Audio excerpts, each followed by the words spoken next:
Assalamualaikum warahmatullahi ta'ala wabarakatuh. Bismillah, alhamdulillah, wassalatu wassalamu ala rasulillah Muhammadin sayyidil mursalin wa ala alihi wa sahbihi ajma'in, amma ba'du. Ikhwana dan muslimin yang dimuliakan Allah, pada kesempatan kali ini kita akan menanggapi video Harry Pras ya. Videonya Harry Pras ini kalau kita lihat banyak, atau video terakhirnya itu ada beberapa video itu yang menanggapi semuanya tentang masalah video viralnya atau pernyataan viralnya dari Gus Miftah. Padahal kalau kita lihat Harry Pras ini, kalau ada dari ustadz pujaannya atau ustadz di kelompoknya itu salah, maka cenderung tidak seperti dia menanggapi kepada ustadz ketika salah di luar kelompoknya mereka atau kelompoknya Harry Pras ini. Sebab kalau di luar kelompoknya Harry Pras, kalau ada yang salah ditanggapinya berjilid-jilid begitu atau bervideo-video begitu. Padahal kalau ustaz sendiri cenderung tidak menanggapi dan cenderung juga membela begitu. Terbukti di sini ada beberapa pernyataannya yang agak ngeri-ngeri ya, teman-teman kalau tahu ini ya.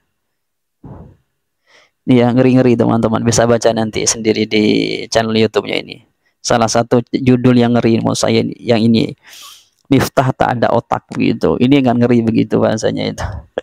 Soalnya begini, Harry Pras ini kalau misalnya ada di luar kelompoknya Harry Pras ini, atau ada ustadz yang salah terutama di luar kelompoknya Harry Pras atau luar seakidah dengan Harry Pras, maka saya tidak melarang untuk menyalahkannya, boleh untuk menyalahkannya. Tapi setidaknya begini cara menyalahkan seseorang itu. Kalau seseorang tadi itu salah dari sisi etika, maka bawakan hadis atau dalil atau hujah yang memang mengkantar kepada perilaku atau pernyataan lah bahasan seperti itu yang tidak sesuai dengan syariat yang ada, baik sisi adab atau secara ilmunya begitu. Kalau begitu kesannya enak, jadi orang lain melihatnya enak. Menyalahkan tidak secara babi buta, atau bahasanya itu bahasa kasarnya begini, tidak seperti orang bodoh menyalahkan. Orang bodoh menyalahkan itu dengan tanpa dalil, pokoknya ngomong itu salah, dalilnya mana tidak tahu begitu. Kalau seorang itu ilmiah menyalahkan sesuatu atau menjustifikasi sesuatu itu salah, maka dengan dalil, bukan dengan pokoknya begitu. Kalau dengan pokoknya itu salah dengan tanpa dalil, itu perilakuan orang-orang yang konotasinya orang-orang bodoh begitu. Dan sebaiknya Harry Pras tidak seperti itu. Kemudian begini, kalau kita melihat salah satu video shotnya Harry Pras ini, menurut saya kurang bagus ya. Ini ya, kalau kita lihat ya. Bagaimana dikerumun lalat teman-teman? Banyak lalat di situ ya. Dikerumun lalat teman-teman, Pak Miftah. Ini terkait kali bidang kula di kerukunan beragama. Sorry. Abahmu wis dadi pejabat. Jadi lungguh yo beda lah, Akhirnya Miftah menyerah ya teman-teman. Dia mengundurkan diri dari jabatannya dan memberikan banyak kata-kata puitis tentang dirinya dan tentang hal yang terjadi saat ini. Ini orang sudah beberapa tahun ya teman-teman.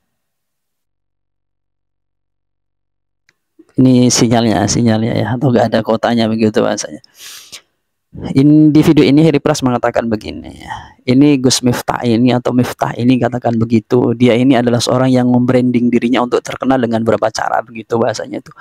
Hal ini merupakan satu hal yang sah-sah saja bagi semua orang. Harry Pras saya kira juga begitu, dan juga ini terjadi kepada ustadznya Harry Pras yang dicintainya. Siapa itu? Khalid Basalamah. Sama membranding dirinya dengan seakan-akan dia orang yang alim, padahal ya kita tahu bahwasanya banyak fatwa dari Khalid Basalamah yang sangat menyimpang di dalam syariat. Apalagi pernyataan yang mengatakan bahwasanya rukun wudhu itu ada dua, seperti halnya rukun tayamum. Ini sangat menyimpang sekali dengan syariat. Karena Al-Quran itu sudah menyatakan rukun wudhu kalau di Al-Quran itu setidaknya ada 4 atau ada 4, yaitu muka, kemudian sebagian kepala, kedua tangan, kemudian kedua kaki sampai mata kaki. Lah, kesalahan ini oleh Harry Pras tidak ditanggapi berjilid-jilid atau bervideo-video di dalam videonya atau dalam channel YouTube-nya. Menanggapinya cenderung dia membelanya atau benarkan, padahal nyata-nyata sudah salah gitu. Tapi kalau di luar kelompoknya Harry Pras ini salah, maka berjilid-jilid, maka dijustifikasi ini dan itu begitu, yang konotasinya itu jelek. Padahal kalau kita lihat begini, ada beberapa pernyataan dari Gus Miftah ini atau pertindakan Gus Miftah ini yang dari kejadian itu ya, Gus Miftah itu yang bagus saya menurut saya. Pertama, Gus Miftah ini gentleman orangnya. Ketika dia salah jadi viral seperti itu, dia mundurkan diri. Ini tidak terjadi kepada kelompok yang ada di kelompoknya Heri Pras, atau anggaplah Salafi, Wahabi atau Wahabi, itu nggak ada. Ketika Khalid Basalamah sudah menyatakan rukun wudhu ada 2 dan beberapa kesalahan yang lain yang sangat fatal, dia tidak mengklarifikasi dan tidak mengundurkan diri sebagai seorang ustadz atau menyatakan saya bukan ustadz dan itu. Tidak. Ini tidak ditemukan di kelompok Salafi Wahabi. Gus Miftah menurut saya sangat bagus, gentleman orangnya. Bahkan bukan hanya saya, banyak orang yang menyatakan Gus Miftah ini orangnya bagus ketika dirinya itu sudah merasa atau yang dirinya dinyatakan salah, bahasanya seperti itu. Banyak orang yang mengomentar ini dan itu. Gus Miftah ini mundur atau mundurkan diri dari jabatannya. Ini kan bagus, gentleman begitu, mengakui kesalahannya. Dan jarang orang yang seperti itu. Itu tindakan yang bagus dari Gus Miftah. Kemudian juga ibrah yang diambil dari kejadian Gus Miftah ini adalah, kalau kita lihat penjual es tadi itu, meskipun perkataan Gus Miftah itu tidak bagus, tidak pantas, karena dia sebagai pejabat, mungkin pejabat negara, kemudian juga sebagai seorang panutan atau sebagai ustadz atau gus, anggaplah seperti itu. Tapi kejadian yang kejadian ini kepada penjual es itu, ibrahnya adalah dia ini mendapatkan rezeki yang melimpah. Pertama, yang mungkin sudah masyhur ya, atau yang memang sudah viral, orang ini penjual es ini akan diumrohkan atau dihajikan, saya agak lupa ya. Kemudian dapat banyak sumbangan, ada yang berapa juta, ada ratus juta, ada puluh juta begitu. Lah, kejadian ini sebenarnya bagi penjual es ini juga ada baginya, itu adalah ibrah yang sangat besar sekali. Entah ibrah yang bagus atau ibrah yang tidak bagus. Mungkin tidak bagusnya dia dicela di muka umum, bahasanya seperti itu, tapi bagusnya mendapatkan dia manfaat yang sangat besar sekali. Sehingga ada beberapa pernyataan atau sindiran orang yang ingin juga dikatakan goblok atau dihina oleh Gus Miftah agar dapatkan rezeki yang sama seperti penjual es begitu. Ini kan menunjukkan bahwasanya kejadian ini ada ibrah yang memang diambil manfaat oleh orang yang bersangkutan dan oleh Gus Miftah sendiri. Begitu. Jadi seharusnya seperti orang seperti Heri Pras ini juga mengangkat hal itu. Tidak hanya di sisi jeleknya yang ditampilkan, yang terkesan semuanya itu jelek. Kalau begitu akan tidak kurang bagus begitu bahasanya. Dan di dalam dia menyalahkan Heri Pras ini itu tidak dengan dalil, tidak ilmiah.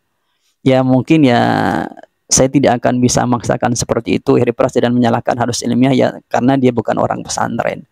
Saya tidak menyatakan begini yang ilmiah itu harus pesantren, tidak seperti itu. Tapi rata-rata yang ilmiah itu anak pesantren, entah pesantren di NU atau pesantren yang lainnya. Rata-rata seperti itu. Meskipun dalil yang disampaikan biasanya itu kurang pas, tapi tetap menyalahkan itu pakai dalil begitu. Tidak hanya membabi buta dalam menyalahkan ini salah, pokoknya salah, itu mana dalilnya nggak tahu begitu.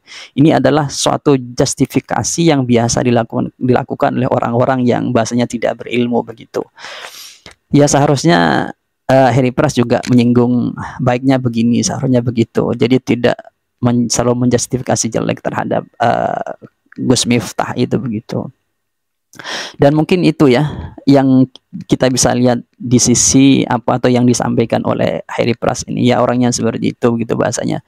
Ya mungkin itu yang dapat kami sampaikan dari kami, kurang lebihnya assalamualaikum warahmatullahi taala wabarakatuh.